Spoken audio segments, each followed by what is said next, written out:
I'm having this really acute understanding that why perimenopause and menopause is so tough for so many of us in the States. And I know we have a lot of people from Europe. I know we have a big audience from Australia.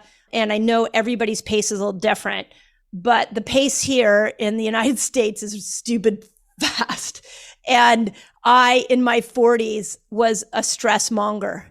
And I did everything to the extreme. I worked to the extreme. I worked out to the extreme. I fasted to the extreme. And what I'm realizing now is one of the greatest tools for perimenopause and menopause is chill the F out. Calm yourself down. Hormonally, you will struggle in those moments if you keep the same pace you did at 20 and 30. It's a slowing down. Those perimenopausal years are a slowing down as your body regulates to a new rhythm. So in that transition time, if you are skimping on sleep and you are stressing all the time, and you are going to be on a wild hormonal ride. And like I mentioned, I really believe right now that this is why we are having to lean into HRT and bioidenticals, because good old fashioned rest is not happening for so many of us. And I'll talk a little bit more about that when I go through the 7 areas to look at in your life here in a moment. The third thing, dysregulation that happens to us, is the nervous system dysregulation.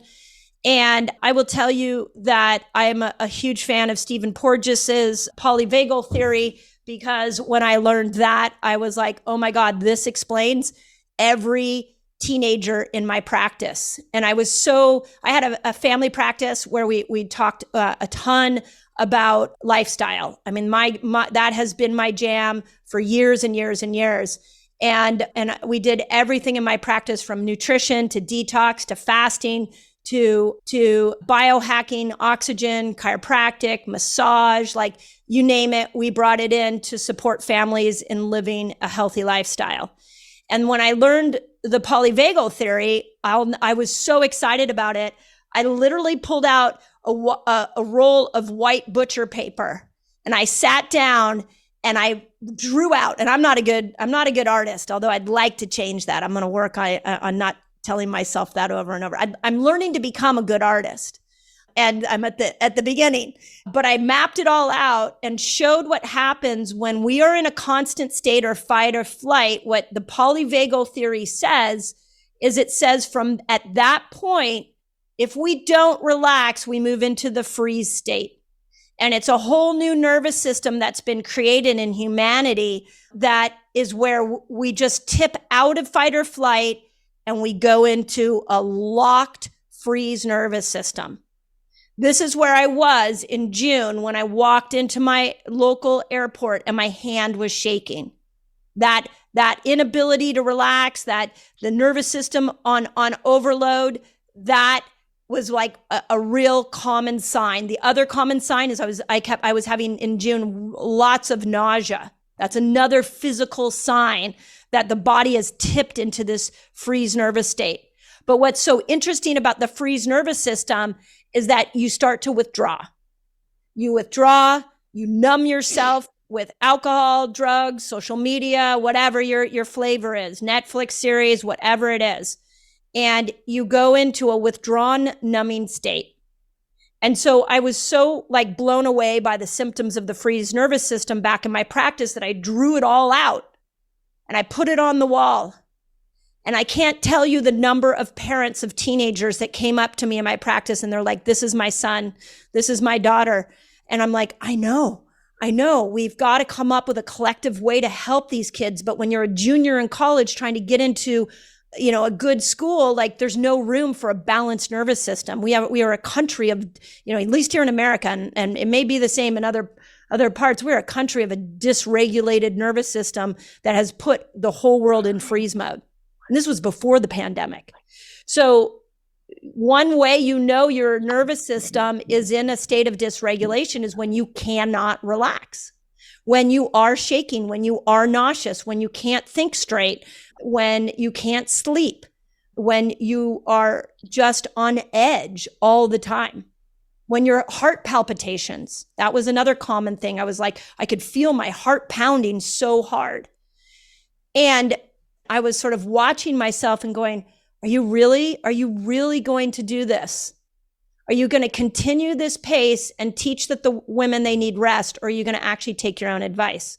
But it was that nervous system agitation that woke me up. And trouble sleeping was a huge one too.